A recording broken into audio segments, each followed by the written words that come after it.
Channel Raghuvansh study पर दोस्तों हम करने वाले क्या स्वरों का वर्गीकरण। क्या करने वाले? स्वरों का वर्गीकरण।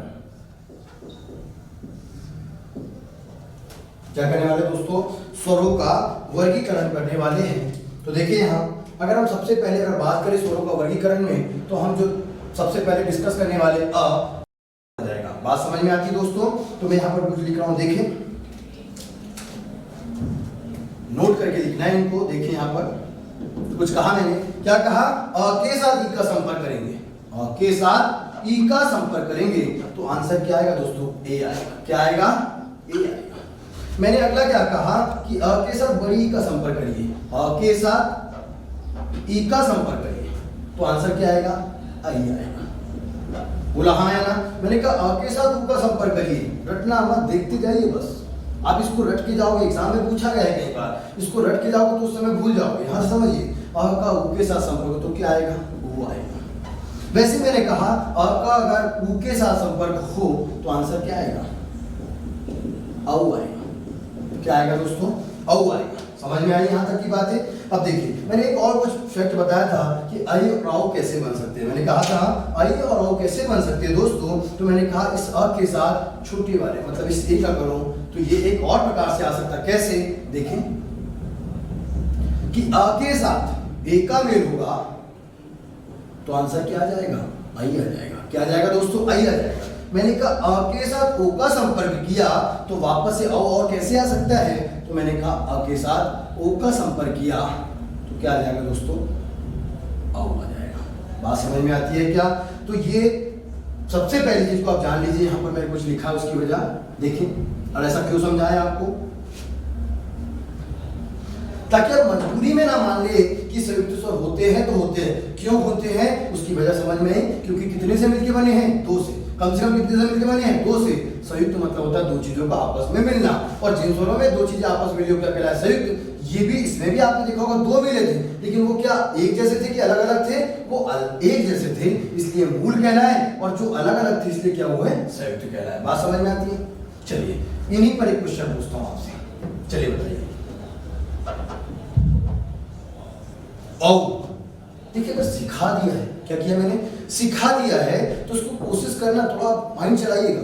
आप सोचते हो कि हिंदी हिंदी है, मैथ्स जैसे भी इसको रीड कर सकते हो। देखो कैसे मैंने पूछा औ कैसे, किस औ का ये क्वेश्चन अगर आ गया, मैंने आपको ऐसे पढ़ा दिया और बाकायदा क्वेश्चन कुछ और टर्म में आ गया कि औ का सही युग्म क्या होगा। मतलब पूछना चाह रहा है आपसे कि जो क्वेश्चन है औ का सही युग्म क्या होगा। ऑप्शन ए, बी, सी और डी। देखिए यहां पर लिखा है दोस्तों अ प्लस ओ, मैंने कुछ अगला बोला है अ प्लस ई, मैंने अगला बोला है आ प्लस ई, मैंने अगला बोला है आ प्लस ऊ। थोड़ा सा वीडियो को पॉज करें और आप बनाने की कोशिश करें, जो मैंने सिखाया उसके आधार पर बनाने की कोशिश करें। ठीक है, अब सुनिएगा ध्यान से। देखिए साहब यहां पर तो मैंने सीखा था कि औ कैसे बनता है। मुझे याद आ रहा है सर कि मैंने औ कैसे बनाया था कि मैंने अ के साथ बड़े ऊ का संपर्क किया था तब औ बना था सर, या अ के साथ ओ का संपर्क किया था तो औ बना था। बोलो हाँ या ना? तो साहब औ तो मेरा दो प्रकार से आया था, किस किस के योग से? एक तो अ और ऊ के, और यहाँ पर वो तो कोई है नहीं, ये तो छोटा हुआ, गलती से यहाँ बड़ा था तो फिर आंसर था, लेकिन यहाँ तो छोटा है तो इसका मतलब ये आंसर तो होगा नहीं सर। अब अ और ओ वो तो ढूंढ रहा हूँ तो मिल नहीं रहा, इसका मतलब तो चारों आंसर गलत है। तो बताइए क्या यहाँ पर आंसर है? क्या यहाँ पर आपको लग रहा है कि आंसर है? नहीं है। क्या है जी? नहीं है। क्लियर है सभी को? क्या लग रहा है आपको? ऐसा है? आइए दोस्तों यहाँ पर आंसर है। और जब आपने सीखा है तो आपको तरह तरह से पेन चलाना आना चाहिए। इसलिए मैं आपसे क्वेश्चन पूछा हूं कि बताया तो ये जा रहा है, सिखाया तो ये जा रहा है, कहीं बुक में अगर गलती से लिख भी दिया तो ऐसा लिख दिया जा रहा है, और आप उस चीज पर अड़े हो गए कि होगा तो यही होगा, इसके अलावा कुछ और आया तो नहीं होगा। फिर आपने सीखा क्या? इसको तो रटना हो गया। इसका मतलब हम पेन चलाने की कोशिश करते। देखते हैं क्या? देखें अ में कुछ मैं कर सकता हूं क्या? नहीं साहब कुछ नहीं कर सकता हूं, क्योंकि अ के साथ ऊ का संपर्क हुआ सीधा ओ बनेगा, नो डाउट। यहाँ मतलब ये मैं ऐसे चिन्ह नहीं लगा रहा हूँ कि मुझे याद है ना बाबा, ऐसे चिन्ह नहीं लगाया जाता है, बल्कि कैसे कि अ का उ हुआ ऐसा मुझे आता है, इसका मतलब ओ बना साहब, पॉसिबल नहीं औ आया। अ के साथ ई ये भी मैं जानता हूँ साहब, अ के साथ ई होगा तो आंसर आएगा ए, और ये भी नहीं पूछा जा रहा है।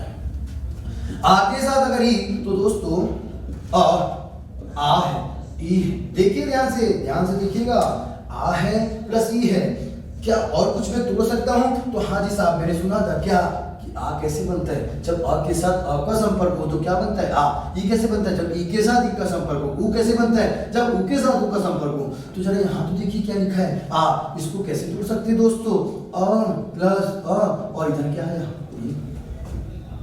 अरे बात समझ में आती है, अरे बात समझ में आती है कि नहीं? देखें तो अ, इसको जोड़िए, अ प्लस ई क्या है दोस्तों, ए, क्या है दोस्तों, ए, और यहां पर क्या है, आ प्लस है। अब ऐसा तो कोई युग्म बनेगा नहीं, क्योंकि आ के साथ ए करें तो ए थोड़ी को आएगा आंसर। इसका मतलब ये मैंने अपनी मर्जी से लिख दिया था, एक्चुअली यहाँ छोटी ई होता मान लीजिए, क्योंकि देखिए क्वेश्चन मुझे याद नहीं है, मैंने तो बस लिख दिया। ये अगर ऐसा होता फिर ये ऐसा होता, तो इसका मतलब अब देखिए अ प्लस ई क्या बनेगा, ए। अब अ प्लस ए क्या बनेगा, इसका मतलब साहब इसका आंसर क्या आएगा, ए। इसका मतलब ये भी आंसर नहीं है। बात समझ में आ रही है? तो आपको ये लग गया कि सब ए आंसर आई आएगा, और साहब आई का आंसर तो आ प्लस ई भी था, आ प्लस ए भी था।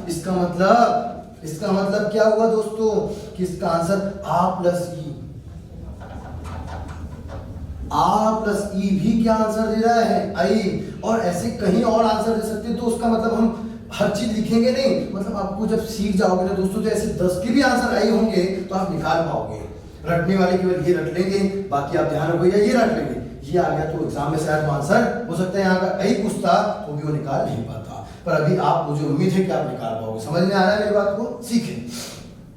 अभी अपने पास क्वेश्चन क्या था, क्वेश्चन दोस्तों ये था कि औ किससे बनेगा। आपने इसका निकाला, इसका भी निकाल लिया, इसका निकाला, आई आया साहब, ये भी आंसर नहीं होगा, एक ही बच रहा है क्या, आ प्लस। देख लेते इसमें कुछ खराबी हो सकती है क्या। तो देखिए दोस्तों लिखा है आ प्लस ओ, क्या लिखा है दोस्तों, आ प्लस ओ। क्या कर सकता हूं मैंने, हाथ कैसे चला सकता हूं, तो आप बंदिश में नहीं हो, क्योंकि आप अभी भी एक चीज ऐसी दिख रही है जिसको तोड़ सकते हो, क्या आपको कैसे तोड़ लोगे, आ प्लस और इधर क्या आ गया, बोलो हाँ या ना। हाँ, अगर मैं अ जैसे का वैसे लिखा और मैंने कहा कि अ और ऊ को अगर जोड़ दिया जाए, तो दोस्तों अ और ऊ को जोड़ो तो क्या आता है, वो आता है। क्या आता है, वो। तो अ और ऊ बन के क्या बना, वो बना। आप बताइए अ प्लस ओ क्या बना, औ बना। क्या बना दोस्तों, औ बना। इसका मतलब आपका आंसर यहाँ था, जो आपको पहले ऐसा लग रहा था कि यहाँ पर आंसर नहीं है। कुछ समझ में आ रहा होगा। हिंदी इसीलिए कहा जाता है दोस्तों कि रटी नहीं जाती बल्कि सीखी जाती है, और आपको फैक्चुअल समझ में आ रहा होगा कि इनको ऐसे खूब भी पढ़ लिया, आपको लगता होगा कि वर्णमाला हम कंप्लीट कर चुके हैं, वर्णमाला ऐसा हो गया, क्योंकि जितना आपके पास लिखा होगा, बुक में लिखा होगा, जो भी आपका सोर्स होगा। अभी आप इसी पर्टिकुलर इसी की बात करते हैं, इसी के आधार पर आप अपना आकलन करिए एक बार। चाहे आप 2 साल से प्रिपरेशन कर रहे हो, 3 साल से प्रिपरेशन कर रहे हो, बस सिर्फ मैं आकलन, बुरा मत मानिएगा इस चीज को, सिर्फ बात कर रहा हूँ कि आप आकलन करिए। अभी आप 3 साल में 10-12 वर्णमाला पढ़ चुके हैं, लेकिन आपसे सिर्फ इतना सा क्वेश्चन मैंने किया, क्या औ का संयोग क्या होगा। और आप, मुझे पता था कि आपको इतने तो पता है, इतने आपको पता है, लेकिन अभी जो पूछा वो पता है क्या, नहीं। इसका मतलब आगे यहाँ क्या आ सकता है, आ प्लस ओ भी आया तो भी ऑप्शन क्या बनता है, औ बनता है। क्या बनता है, ऑप्शन औ बनता है। इसका क्या ऑप्शन बनता है, नोट डाउन कर लीजिए इसको। अब ये सीधा पूछ सकता है, कई बार ये ऐसे करके पूछेगा वापस करके, और कई बार ये ऐसा भी तो पूछ सकता है दोस्तों, जैसे यहाँ क्या होता कि आ प्लस ई, सुनिएगा ना से, आ प्लस ई का संयुग्म क्या होगा। तो अब आप क्या करते, दोस्तों, तो बड़ा आसान है क्या कि आ प्लस ई किया है क्या जी, देने दो।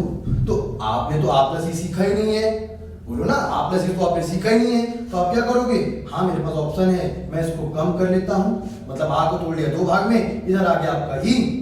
अब अ जैसा का वैसा, इन दोनों का पेयर बनाओ तो अ प्लस ई क्या बनता है, ए। अब देखिए अ प्लस ए क्या आया आई, इसका मतलब आपके 4 ऑप्शन आएंगे वहां पर। कौन कौन सा आपका आ जाएगा? ए, आई, ओ, औ। आपका आंसर क्या होगा दोस्तों? आई। चाहे क्वेश्चन ऐसे पूछे चाहे क्वेश्चन वैसे पूछे, हमें इससे कोई मतलब नहीं, कुछ भी पूछे हम तो आंसर देंगे। बस ये आप ठान के चलिए। कब और इतना कॉन्फिडेंस कब आएगा आपको? जब आप उसको बेसिक से सीखेंगे, और सीखेंगे के साथ ये भी कि आया तो आया क्यों है। बात समझ में आती है? चलिए आगे बढ़ते हैं। इसको आपको नोट डाउन करना होगा बाद में। पहले अभी ये बात कर लेते हैं तीसरे स्वर की। किसकी बात कर लेते हैं दोस्तों? तीसरे स्वर की बात कर लेते हैं। बात करते हैं दोस्तों प्लूस स्वर। कौन से स्वर की बात कर रहे हैं? प्लूस स्वर। अब ये क्या होता है? इसके लिए भी 2-3 बार क्वेश्चन व्यापक में पूछा जा चुका होगा, ऐसा ही में खास कर आया हुआ है। देखिए प्लूस स्वर कैसे पहचानेंगे? कई बार आप उच्चारण करते हो। क्या करते हो दोस्तों? उच्चारण करते हो। जैसे ओम का उच्चारण करते हैं आप लोग। आज तक कई बार किया होगा।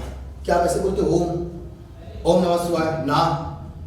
जब भी आप मंदिर में जाते हो शिव जी के, तो आप जब ओम नमः शिवाय का उच्चारण करते हो तो याद करिए आप क्या बोलते हो? ओम नमः शिवाय। या आप मंत्र उच्चारण का आपको कोई कहा कि चलो यार हम मंत्र उच्चारण करते हैं शिव जी का, तो आप ओम नमः शिवाय ऐसे तो नहीं करते होंगे। बोलिए कैसे करते हैं? क्या नहीं, ओम नमः शिवाय। इसका मतलब इसको आप लंबा बोलते हैं, और उसको कैसे बोलते हैं दोस्तों? ओम। और ये जो ध्यान से देखिए क्या लिखा हुआ है यहाँ पर, ये हिंदी की जो पहली लिपि थी उसकी गिनती थी 1 2 3 4। ये सीखा है, ये उसका 3 है। क्या है उसका? 3। मतलब जो आप उच्चारण करोगे ना ओम का, तो कम से कम यहाँ पर 3 बार अ बोलोगे। और उसका साइन कैसे बनेगा दोस्तों? ऐसा बनता है। मतलब देखिए कैसा? ओ। कई बार आप रामचरितमानस पढ़ते हो, उसमें ऐसा लिखा रहता है। वो एक्चुअल में क्या है दोस्तों? वो अ है, लेकिन वो हिडन होता है, और वही जो हिडन है वो क्या कहलाता है? प्लूस स्वर कहलाता है। इसके लिए और चीज को देखिए। कहने का अर्थ जब होता है कि जब कोई नाम या कोई लंबा बोल दिया जाता है, जब कोई स्वर लंबा बोल दिया जाता है, तो वो किसका रूप धारण कर लेता है? प्लूस स्वर का। वापस से सुने, जब कोई स्वर और अधिक लंबाई के साथ मतलब लंबा उच्चारण कर लिया जाता है, तो वो स्वर किसका स्थान ले लेता है? प्लूस स्वर का। जैसे इसके लिए सबसे बड़ा फैक्ट आया था कि नाटक में एक क्वेश्चन आया था कि नाटक में जो संवाद होते हैं उनमें कौन से स्वर का प्रयोग किया जाता है दोस्तों? तो नाटक में जो संवाद होते हैं उसमें जिस स्वर का प्रयोग किया जाता है प्लूस स्वर होते हैं। जैसे मैं आपसे बोलता हूँ, जैसे जिस समय श्री राम ने रावण को मारा था, उस समय रावण क्या करते हुए, क्या बोलते हुए गिरा था? हे राम। कैसा बोला? हे राम। ऐसा बोला क्या? नहीं, उसने क्या बोला था दोस्तों? हे राम। इतना मैं आपको बताना चाह रहा हूं दोस्तों कि नाटक के संबंध वो करेंगे जी,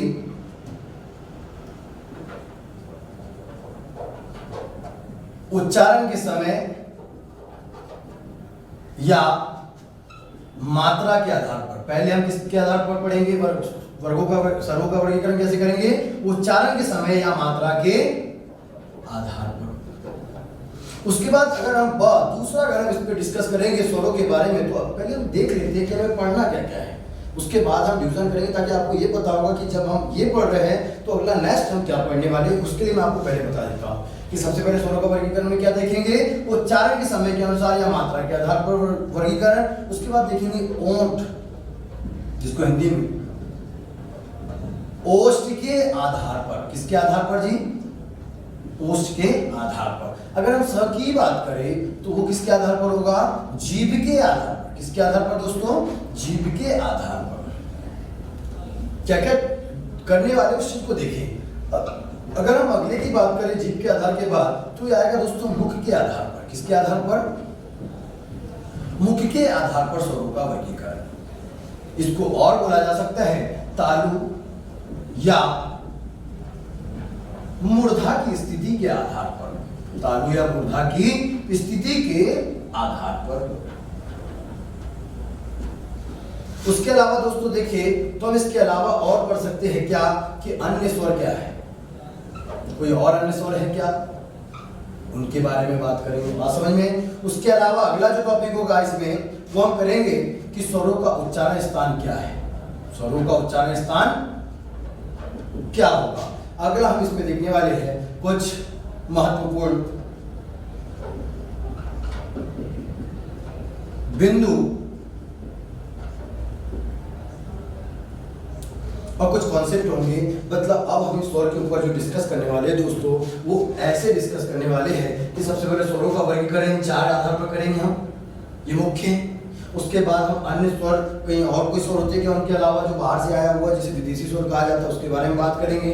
फिर उनको उच्चारण स्थान के बारे में बात करेंगे। फिर महत्वपूर्ण बिंदु क्या क्या उसमें और फैक्ट है स्वर के अंदर, उनकी बात करेंगे। और फिर फाइनली हमारे यहाँ पर क्या होगा, स्वर खत्म होगा। तो कुछ समझ में आया दोस्तों? तो यहाँ से पहला जो टॉपिक हम उठाएंगे कौन सा, उच्चारण के समय या मात्रा के आधार पर हमारा सबसे पहले स्वरों का वर्गीकरण करते हैं। देखिए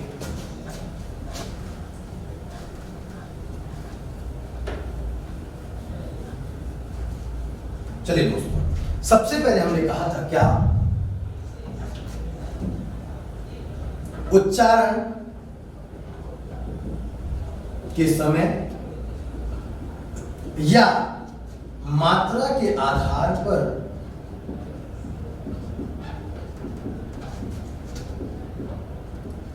स्वर। दोस्तों उच्चारण के समय या मात्रा के आधार पर स्वरों की संख्या कितनी होती है, कितने प्रकार के होते हैं, तो वो प्रकार होता है दोस्तों, वो 3 प्रकार के होते हैं। कितने प्रकार के होते हैं दोस्तों? 3 प्रकार के होते हैं। जरा ध्यान से देखिए, जो 3 प्रकार कौन कौन से हैं। पहला है दोस्तों ह्रस्व स्वर। कौन सा स्वर? ह्रस्व स्वर। दूसरा कौन सा स्वर है दोस्तों? दूसरा कहलाएगा दीर्घ स्वर।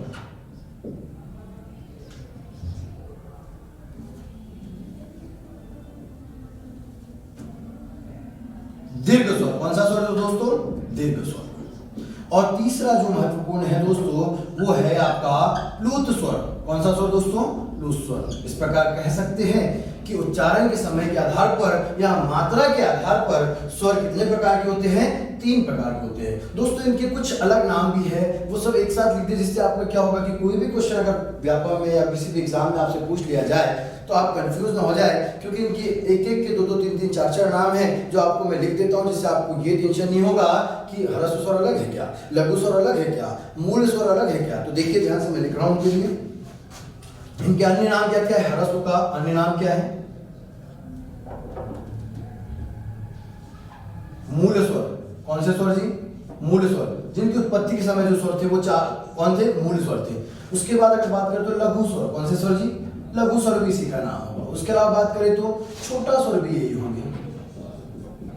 कौन से स्वर होंगे जी? छोटा स्वर। अगर मात्रा के आधार पर देखिए तो जिनमें एक मात्रा मतलब एक मात्रिक स्वर भी कौन होंगे दोस्तों? ये मतलब एक ही के कितने नाम हैं? इतने नाम है। एक्चुअली जब क्वेश्चन पेपर में, जैसे आप इंस्टीट्यूट में हम बनाते हैं क्वेश्चन पेपर, तो उसमें क्या होता है, एक अगर आपको लिखा दिया तो बाकी आपसे क्वेश्चन पेपर में पूछ लिया जाता है, जिससे आपको डाउट आए, आप उसको लंबे समय तक याद रख सको। लेकिन मैं यहाँ पूरा लिख पा रहा हूँ आपके लिए कि ह्रस्व स्वर, उसी का दूसरा नाम मूल स्वर, उसी का अगला नाम लघु स्वर, उसी को छोटा स्वर। तो बताइए इन्हीं का जस्ट विलोम क्या होगा? मूल स्वर लिखा है, इसका मतलब होता है अगला संधि स्वर। कौन सा सर जी? संधि स्वर। लघु स्वर मतलब एक मात्रा आपने कभी सुना होगा, लघु मात्रा, गुरु मात्रा। बोलो हाँ या ना? छंद में सीखेंगे लघु, इसका मतलब लघु का गुरु। छोटा स्वर मतलब बड़ा स्वर। विलोम शब्द भी कवर हो रहे हैं आपके यहां से। एक मात्रिक, इसका होगा द्विमात्रिक। बात समझ में आती है? ये प्लुत स्वर। अब बारी आती है दोस्तों कि कौन सा स्वर है जो ह्रस्व स्वर में आएगा, कौन सा स्वर दीर्घ स्वर में आएगा और कौन सा मूल स्वर में आएगा। मैं यहाँ पर वापस से अपनी लाइन लिख रहा हूं किसकी, देखिए अ, आ, इ, उ, ऋ, ए, ऐ, ओ और औ। ध्यान से देखिए दोस्तों, अगर आप बोल रहे होंगे तो जिसमें सबसे कम समय आपको लग रहा है, देखिए आपको मैंने पहले ही बताया था कि जिसमें कम समय लग रहा है, देखिए अ, आ, इ, उ, ऋ, फिर ये सब अलग हो गए। इसका मतलब है कि ये 4 स्वर कौन कौन से जी? और देखिए इसमें एक एक मात्रा लगी हुई है। बोलो हाँ या ना? और हाँ की ना? इसका मतलब जिसमें ये कितने हो गए टोटल यहाँ पर? 4। मतलब एक मात्रिक या ह्रस्व स्वर की संख्या कितनी होती है दोस्तों? 4 होती है। और वो कौन कौन से होते हैं? अ, ए, उ और ये क्या हुआ दोस्तों? ऋ। बात समझिए क्या बोला मैंने? अ, ई, ऊ और री। अब देखिए दोस्तों, बात करते हैं दीर्घ स्वर की, तो बचे हुए पूरे के पूरे किस में आ जाएंगे?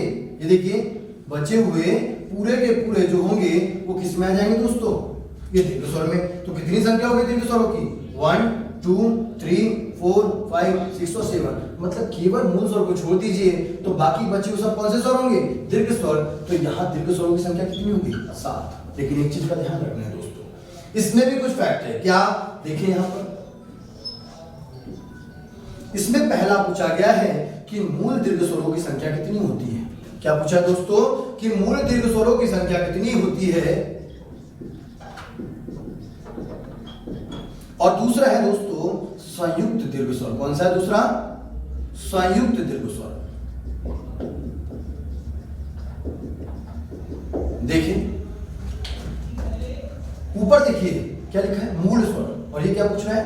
संयुक्त दीर्घ स्वर। तो ध्यान रखिए मूल स्वर कौन कौन से थे? अ, ई, उ और री। इसका मतलब मूल दीर्घ स्वर, ये मूल स्वर थे और मूल ह्रस्व स्वर थे और ये मूल दीर्घ स्वर, उन्हीं के बड़े रूप किस में आ जाएंगे इसमें? क्योंकि अ का अगर मूल ह्रस्व स्वर था तो अगर इससे क्या ध्यान से सुनिए, अगर किसी को थोड़ा लैंग्वेज में दिक्कत हो रहा हो तो मूल ह्रस्व स्वर अगर अ था, अगर इसी का मूल दीर्घ स्वर बनाना है तो जब अ में अगेन उसी को जोड़ा जाए तो क्या बनेगा? आ। बोलो हाँ या ना। ऐसी में बात करूं कि मूल ह्रस्व स्वर कि अगला मूल दीर्घ स्वर ई कैसे आएगा, तो देखिए छोटी ई के साथ अगेन वही जोड़ें तो क्या आ जाएगा? बड़ी। ऐसी अगर बात करूं ऊ के साथ तो ऊ और ऊ, ये क्या बन गया? ऊ। अब री के साथ तो पॉसिबल नहीं है क्योंकि री के साथ वो री करने के बाद कोई जरूरत नहीं पड़ती है। इसका मतलब आपके कितने दीर्घ स्वर हो गए? 3। और वो कौन कौन से हो गए दोस्तों? ये मूल दीर्घ स्वर। इसका मतलब अगर आपसे मैं पूछूं कि मूल दीर्घ स्वरों की संख्या कितनी होती है दोस्तों, तो मूल दीर्घ स्वरों की संख्या 3 होती है। और वो कौन कौन से होते हैं? तो आ इसी का जैसे बड़ा, इसके बाद ई इसी की बड़ी ई, ऊ इसी का बड़ा ऊ। बात समझ में आती है? तो फिर बचे हुए बाकी 7 में से 3 अगर इधर हो गए तो बचे हुए 4 कहां पर आ जाएंगे? संयुक्त दीर्घ स्वर में। वो कौन कौन से? ए, कितनी संख्या होगी तो इसकी? 4। वो हो जाएंगे ए, दूसरा है आई, ध्यान उच्चारण करें, ए, ये हुआ आई, ये हुआ ओ और ये हुआ आ। बात समझ में आती दोस्तों? ये बात समझ में आई कि मूल स्वर मतलब जो सबसे पहली बार में आए होंगे वो कौन थे? आ, ई, ऊ और री। उसके बाद अगर दीर्घ स्वर की बात करें तो दीर्घ स्वर कितने होते हैं? टोटल बचे हुए 7। उसमें भी अगर मूल दीर्घ स्वर तो जो मूल स्वरों से बने हैं 3 वो मूल दीर्घ स्वर कहलाए और बाकी बचे हुए संयुक्त दीर्घ स्वर। चलिए आगे देखिए। अब क्वेश्चन ये उठता है दोस्तों कि मूल दीर्घ स्वर और संयुक्त दीर्घ स्वर कैसे? तो अभी कुछ देर पहले मैंने आपको बताया कि मूल दीर्घ स्वरों में यही 3 क्यों आएंगे। क्या बोला मैंने? कि मूल दीर्घ स्वरों में यही 3 क्यों आएंगे? क्योंकि मूल लघु स्वर कौन है? ये 4 है, इसकी जरूरत अभी नहीं है। तो इन तीनों का बड़ा रूप क्या हुआ? ये, इसलिए मूल दीर्घ स्वरों में आए। अब क्वेश्चन होता है कि संयुक्त दीर्घ स्वर में ये क्यों आए? संयुक्त मतलब होता है 2। इसका मतलब कितने से बने होंगे? 2 से। पर साहब हमें तो पता नहीं कैसे 2 से बने होंगे। तो देखिए ध्यान से, मैं तो सिखा रहा हूं आपको। ये लिखा है आ, ई, ऊ, री, ए, आई, ओ और ये आओ। समझिएगा ध्यान से, बहुत यहां से भी क्वेश्चन आए हुए। देखिए ध्यान से कैसे दोस्तों, ध्यान दीजिए। मैंने कहा रटना मत प्लीज, फिर बोल रहा हूं रटना नहीं। मैंने कहा आ, अगर अ के साथ ई का मेल होता है तो दोस्तों क्या बनता है? ए बनता है। कुछ बोला?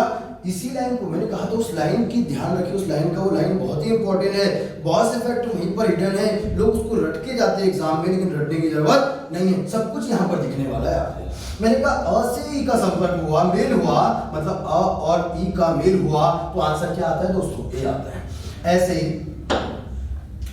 अ के साथ बड़ी ई का मेल हुआ तो अगला क्या आंसर आएगा? ए। ऐसे मैंने कहा, चलते जाइए बस, अ के साथ ऊ का मेल हुआ तो आंसर क्या आएगा? ओ। ऐसे मैंने कहा कि अ के साथ अगर ऊ का मेल हुआ तो क्या आएगा दोस्तों? औ आया। क्या आया दोस्तों? औ आया। वापस से सुने, अगर कोई समझ में नहीं आया तो वापस से सुने। मैंने कहा अ लीजिए, अ में ई का संपर्क हुआ, ई के साथ मेल हुआ तो आंसर क्या आएगा? ए। मैंने कहा अ के साथ ई का मेल करिए, आंसर क्या आएगा? आई। अ के साथ ऊ का मेल करिए, आंसर क्या आएगा? ओ। अ के साथ ऊ का मेल करिए, अ के साथ ऊ का मेल करिए, क्या आएगा? उसके बाद और एक चीज देखिए, अगर मैं ये बड़े आई और ये औ को लाना चाहता हूं तो उस अ के साथ अगर सीधा ए का भी संपर्क करूंगा तब भी आई बन जाएगा, अ के साथ ओ का संपर्क करूंगा तब भी औ बन जाएगा। देखिए कितने फैक्ट बता दिए मैंने, 6 पेयर बता दिया आपको। वापस से सुने, अ के साथ ई का संपर्क तो ए बनेगा, अ के साथ बड़ी ई का संपर्क तो आई बनेगा, अ के साथ ऊ का संपर्क ओ बनेगा, अ के साथ बड़े ऊ का संपर्क औ बनेगा। अगर औ और आई और कैसे आ सकते हैं, तो मैंने कहा अ के साथ जब इसका छोटा वाला ए जोड़ेंगे तो आई आ जाएगा, अ के साथ जब ओ जोड़ेंगे तो औ।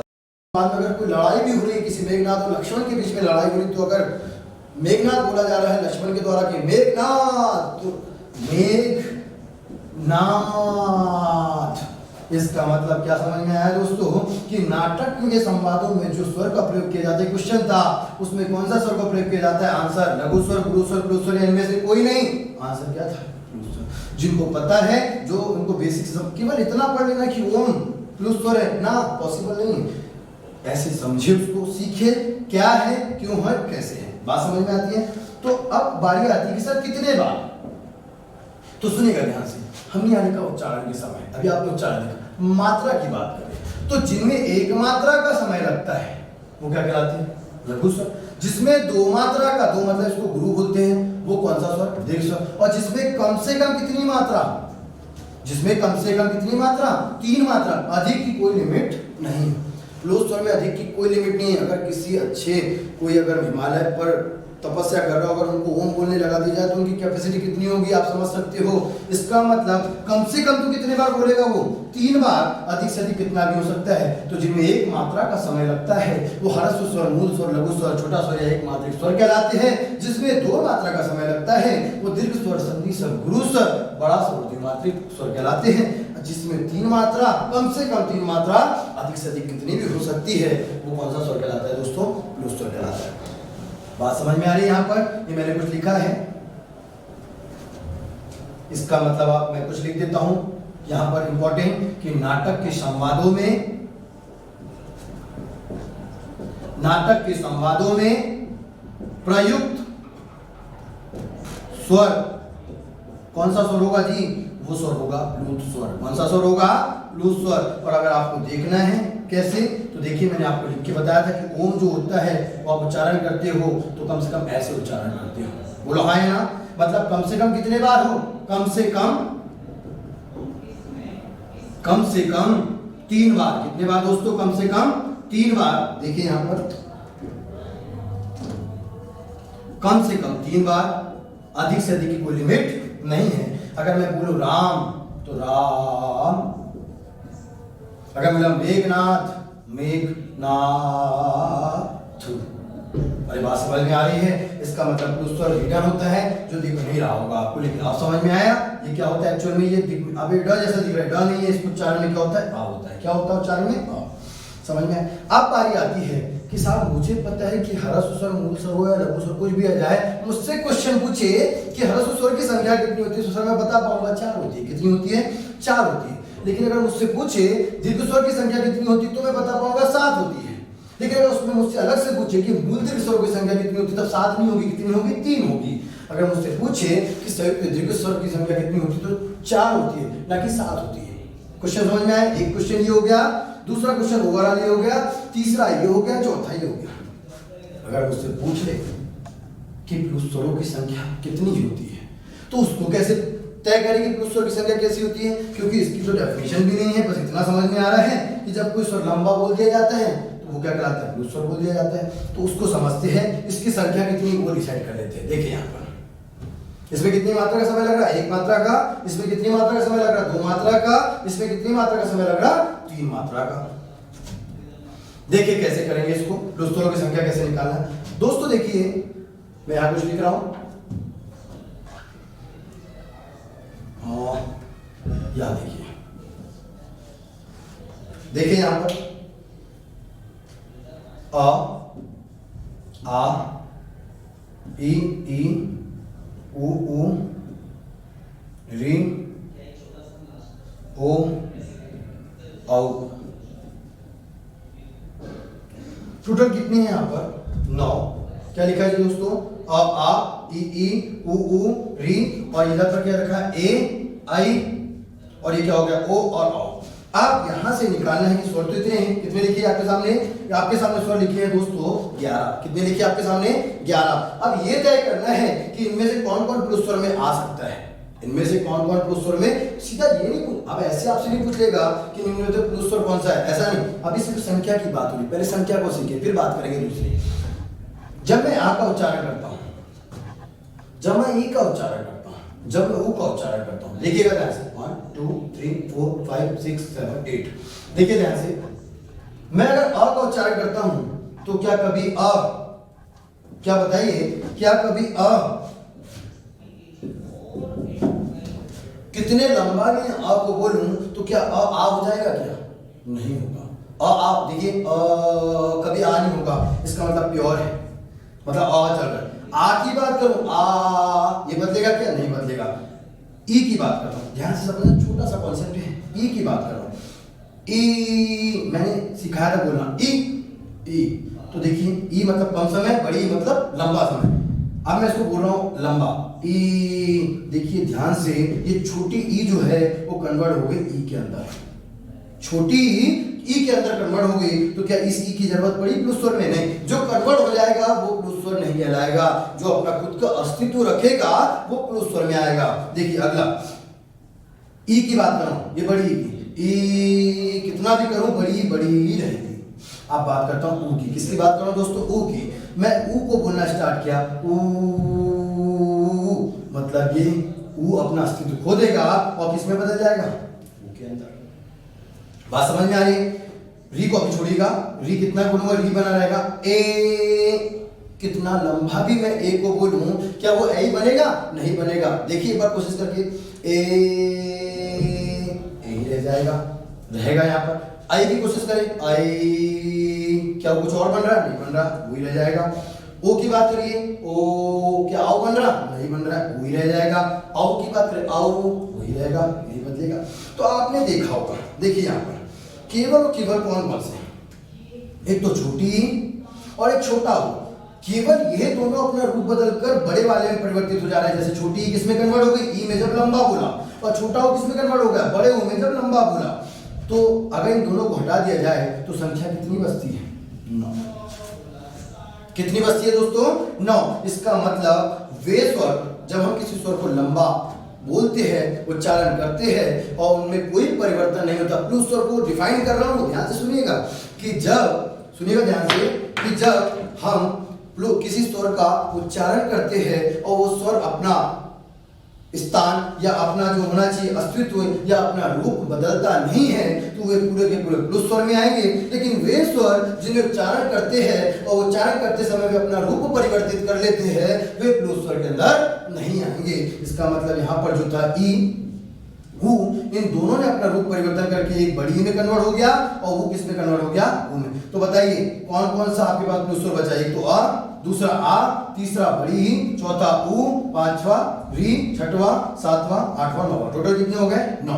लेकिन ध्यान रखिए दोस्तों, संस्कृत में प्लस स्वरों की संख्या 9 मानी गई, जिसमें उन्होंने किसको रखा है, री को।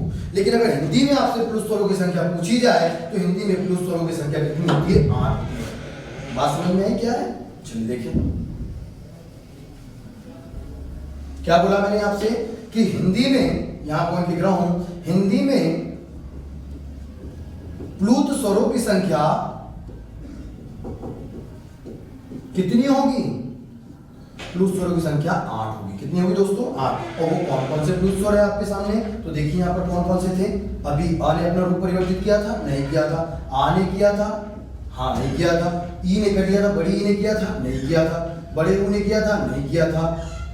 ए ने किया था, नहीं किया था। आई ने किया, नहीं किया। ओ ने किया, बिल्कुल नहीं हुआ। औ ने भी नहीं किया। टोटल कितने हो गए, 2 4 6 और 8, ये टोटल। लेकिन अगर संस्कृत की बात करूं, संस्कृत में प्लस स्वर, तो संस्कृत में प्लस स्वरों की संख्या दोस्तों वो कितनी होगी, 9 होगी। कितनी होगी दोस्तों, 9 होगी। और उसमें क्या जुड़ जाएगा, केवल इनके बीच में री आ जाएगा। इस प्रकार प्लस स्वरों की संख्या कितनी हो जाएगी, संस्कृत में 9 हो जाएगी। कुछ डिस्कशन किया तो समझ में आया दोस्तों, बड़ा ही बेसिक कॉन्सेप्ट है, बहुत जल्दी नहीं चलना है, इसलिए थोड़ा टाइम भी लगे। क्यों? क्योंकि पूरी हिंदी का सार वर्णमाला है, क्योंकि वर्णमाला अगर अच्छे से आएगी तभी आप वर्ण विच्छेदन कर पाओगे, वर्ण विच्छेदन अच्छे से आएगा तभी आप संधि कर पाओगे। हर टॉपिक को कोरिलेट करके चलना पड़ेगा। हिंदी ऐसे नहीं पढ़ सकती कि वर्णमाला पढ़ रहे तो केवल वर्णमाला पर फोकस करें, ना दोस्तों, ऐसा नहीं होता है। जब हम वर्णमाला पढ़ रहे होते हैं तो अभी तो आपको अनुभव नहीं होगा, इसलिए आप समझ नहीं पा रहे, लेकिन मैं बता सकता हूँ आपको कि वर्णमाला का हम छंद तक यूज करते हैं।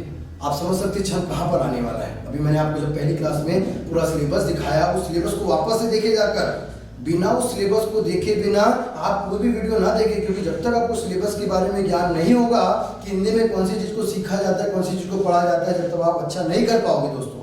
क्योंकि आप मैं यहाँ पर सिखा रहा हूँ, आप इसको रटने की कोशिश करोगे तो दिक्कत हो जाएगी, इसलिए ध्यान रखें, वीडियो को क्रम वाइज देखें, उसके बाद ही आगे बढ़े। समझ में आई यहाँ बात? तो क्लियर है सभी को कि ह्रस्व स्वर क्या होते हैं, दीर्घ स्वर क्या होते हैं, प्लुत स्वर क्या होते हैं, किसकी कैसी संख्या होती है, क्या मूल दीर्घ स्वर है, क्या संयुक्त दीर्घ स्वर है, ये कैसे बन सकते हैं, ये फैक्ट समझ में आया? क्लियर है सभी को दोस्तों? तो ठीक है, फिर अगले बार जो हम इसके बाद पढ़ने वाले हैं, ओठ की स्थिति के आधार पर, जीभ की स्थिति के आधार पर, मुंह की स्थिति के आधार पर, हम उच्चारण के आधार पर पढ़ लिया है, तो हम स्वरों का वर्गीकरण नेक्स्ट वीडियो में अगले में फिर कंटिन्यू करेंगे। जब तक के लिए दोस्तों आप अपना ध्यान रखिए। वंदे मातरम, जय हिंद, जय भारत।